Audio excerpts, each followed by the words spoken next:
نعود إلى موضوعنا الأول وهو الأساس في هذه الحلقة. قرار مجلس الأمن 2797 يخرج إلى العلن. نعلم جميعا على أن قرارات مجلس الأمن حين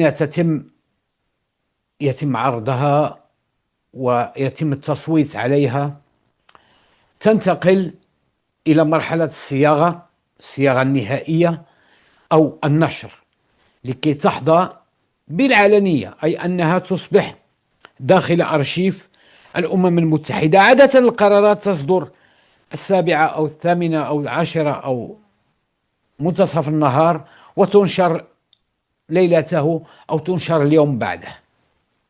هذا القرار ونظرا لوجود أطراف معادية للصياغة ومعادية ومناهضة لهذا القرار وعلى رأسها الجزائر، أخذ تقريبا منذ التصويت عليه يوم 31 من أكتوبر الماضي وإلى غاية اليوم 25 يوم. ما الذي يا ترى يحمله هذا القرار لكي يحظى بهذا الانزعاج الجزائري؟